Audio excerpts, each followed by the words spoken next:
Ce que tu vois à l'écran, c'est mon ressenti, c'est comment je me sens en ce moment après près de 3 semaines de trading où je suis parti de ce résultat, moins 9,5 à plus 1 carrément en 2 petites semaines.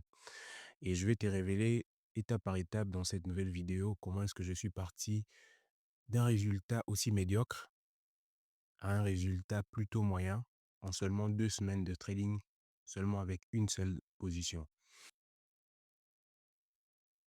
Alors, ce que tu as devant toi, c'est littéralement 2, 3 petites semaines de trading.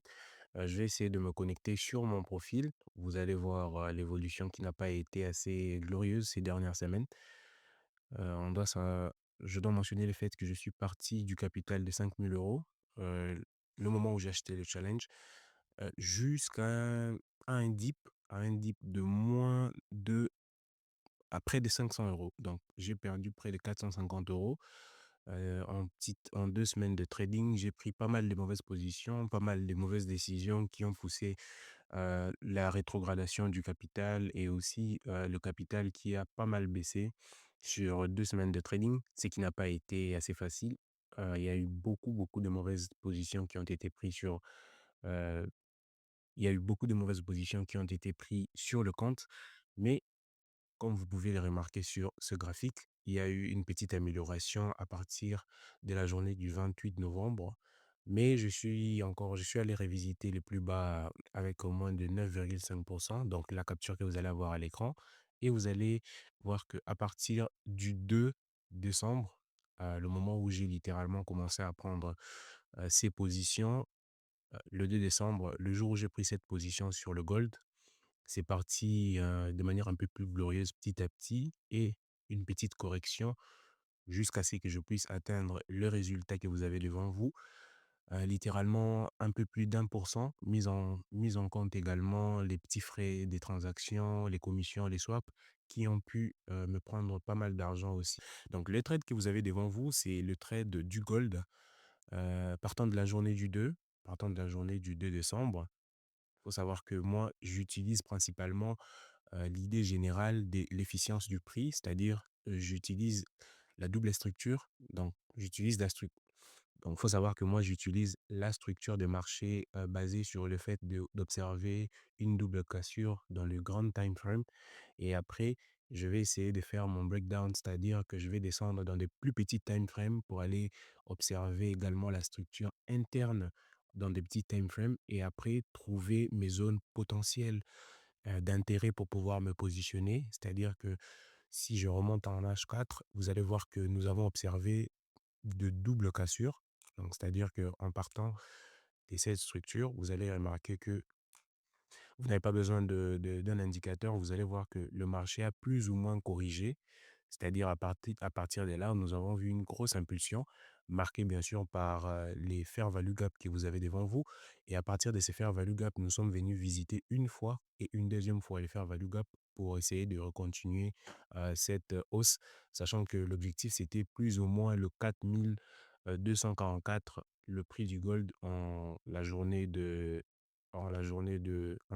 30 novembre. C'est-à-dire que c'était plus ça l'objectif, long terme. Si on monte sur, ou le weekly, on va même sur les daily, vous allez voir que la structure était plus ou moins, il y avait ces fair value gap, cette structure, cette impulsion plutôt baissière qui a failli avec ces bougies qui ont essayé de pouvoir, casser la structure. Et si on descend dans les petits time frames, vous allez observer qu'il y a une cassure qui nous permet il y a cette visite de le fair value gap. Donc le fair value gap, en gros, c'est juste ce gap que vous observez entre ces 2 bougies qui a été visité une fois pendant la journée du 19 novembre, et le marché est reparti pour revenir une fois de plus avec cette forte impulsion, cette impulsion que vous avez devant vous qui est marquée par, ce fair value gap une fois de plus. À partir de là, on a vu le prix commencer à faire, plus ou moins de hausse, un peu plus mitigée, mais quand même le prix est en train d'augmenter. C'est là que je suis allé en H1 pour essayer d'observer ma structure. Voilà. Donc en se basant seulement sur la structure H1, nous allons avoir cette cassure, cette première cassure qui m'a, intéressé, et on en a une seconde Tac, on en a une seconde à ce point. Et à partir de là, on va voir que le prix est venu revisiter. Donc, j'ai ma première cassure et j'ai une seconde cassure. Donc là, j'encercle cette zone pour pouvoir essayer de voir quelle sera la réaction du prix dans cette zone. Heureusement, le prix revient tout de suite et repart, ce qui va me donner la confirmation de pouvoir me positionner. Et bon, il y a beaucoup de confirmations, mais je me suis plus basé sur la cassure violente sur le gold avec ses fair value gap à cet endroit précis. C'est ce qui m'a donné une première idée de trade que je n'ai pas pris d'ailleurs. J'ai juste tracé, mais je n'ai pas pris. Je l'ai partagé avec ma petite communauté où nous partageons notre vision. Je l'ai partagé avec ma petite communauté où nous partageons notre vision, où je partage généralement mes idées des trades et on réagit sur les trades quotidiennement également de manière hebdomadaire. Aujourd'hui, c'est-à-dire que en partant de cette structure, j'ai vu cette cassure, cette nouvelle cassure de cette structure à cet endroit ici, précis. C'est ce qui m'a donné cette idée des trades. Donc, j'ai encerclé cette zone. C'est une zone probable, c'est une zone potentielle de pouvoir venir visiter. Et si j'utilise mon retracement de Fibonacci, vous allez observer que c'est précisément les zones rouges, donc la zone du 0,68, la zone du 0, 0,82, qui, qui est littéralement visitée. Et à quel moment de la journée? C'est à 16 heures, littéralement. C'est à 16 heures. Donc, il faut savoir qu'à 16 heures, il y a l'ouverture de la session de New York qui nous donne une confirmation supplémentaire pour pouvoir prendre cette position. Donc, je prends un premier trade avec un risque de 5.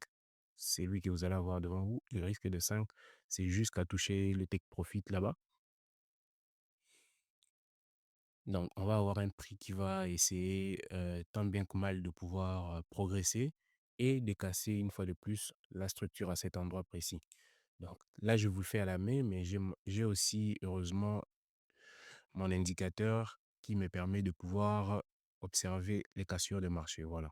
Je vous mettrai le lien en description, bien sûr. Vous pouvez aussi visiter sur TradingView, le créateur vous pouvez aussi visiter sur TradingView le créateur de l'indicateur et ce sera aussi une très bonne chose pour vous. Vous prendrez de l'avance, vous serez plus rapide et plus réactif au prix parce que ça trace automatiquement les zones. Donc, à partir de là, de la journée du 2 décembre, la journée où je vais prendre un trade, le trade avec un risque de 5, un risque de 1 pour 5, c'est-à-dire j'étais déjà presque, je vous mettrai la capture, donc vous allez voir, j'étais déjà presque moins 9,5%. C'est à ce moment-là que je vais prendre le 0,50% qui m'est resté et je vais le mettre dans un seul trade.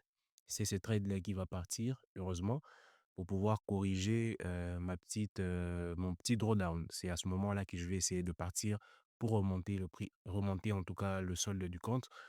Et ensuite, je vais voir le prix qui va revisiter une fois de plus à 6 heures de la journée du 4, ma zone pour une deuxième fois. Il faut savoir que j'avais cet endroit précis comme étant euh, mon attente, c'est-à-dire mon inducement. C'est à ce moment-là que je me suis décidé de pouvoir observer une nouvelle cassure dans des petits time frames. Ça a l'air un peu facile d'expliquer comme ça, mais on va le voir plus en détail. Toutes ces explications, je les montre bien sûr dans ma communauté que vous allez trouver en description où nous partageons nos trades. Essayez de pouvoir visiter, vous verrez bien sûr les captures de tout. Et c'est à ce moment-là que je verrai à 9h30, le moment de l'ouverture de la session de Londres ou de Francfort, si je ne me trompe pas, une nouvelle cassure. Je vais prendre un deuxième trade, donc c'est-à-dire je vais doubler mon risque. Dans l'equity, j'étais déjà à presque à 8%. J'avais déjà remonté à 8%. Et c'est à ce moment-là que je vais reprendre un nouveau trade. C'est ce trade-là qui va essayer de pouvoir remonter le solde. Donc, c'est-à-dire chaque cassure que j'ai observée, là, j'étais encore positionné. Donc, c'est-à-dire, je vais vous le tracer. Ici, je prends un trade. J'ai aussi pris un trade ici. J'ai aussi pris un trade ici. Je vais vous envoyer les captures. Vous verrez, bien sûr, j'ai essayé de reprendre chaque cassure à la hausse. Toutes les cassures que j'ai observées à la hausse, j'attendais le retracement, rajouter du risque, rajouter du risque, rajouter du risque, encore et encore. Ce qui fera qu'en sortant mes positions à ce point précis, je n'ai pas attendu de pouvoir casser. En sortant mes positions pour un total de en sortant de mes positions pour un total de 8 R. J'ai pu remonter carrément le solde du compte pour atteindre l'objectif, de plus, 9 pour revenir, à zéro. Et j'ai fait un petit trade sur les bitcoins. Je vais vite fait rapidement vous le montrer. C'est-à-dire sur les bitcoins, j'avais pas mal de spéculations que j'ai pu, observer. Enfin, j'avais des idées des trades qui sont, heureusement passées, avec lesquels j'ai essayé aussi de prendre 2 petits trades avec des risques très, très minimal, qui ont essayé de remonter les soldes du compte pour que, en somme, je puisse, revenir sur 9 donc. C'est-à-dire qu'on revient sur 9, c'est-à-dire on passe de ça à ça. Et en ce moment précis, nous sommes à plus 1 sur le compte. Bah, je n'aimerais pas m'éterniser non plus sur la vidéo. Merci d'avoir suivi cette vidéo et vous allez bien sûr avoir des nouvelles encore et encore de l'avancée du compte. Entre-temps, je suis en train de préparer une petite vidéo sur, premièrement, la structure de marché. Je vous invite à vous abonner à cette chaîne et d'activer la cloche des notifications parce que d'ici peu, je vais poster la première vidéo éducative littéralement sur cette chaîne qui vous permettra bien sûr de pouvoir partir de quelqu'un qui ne connaît totalement rien à quelqu'un qui connaît comment observer la structure du marché. Je vous invite également à pouvoir partager cette vidéo et également à rester connecté parce qu'il y a du lourd qui va arriver. Je vous remercie, je vous souhaite de passer une excellente journée encore. Merci de liker, merci de vous abonner à cette chaîne et d'être de plus en plus nombreux à suivre mon contenu. Excellente journée à vous et au revoir.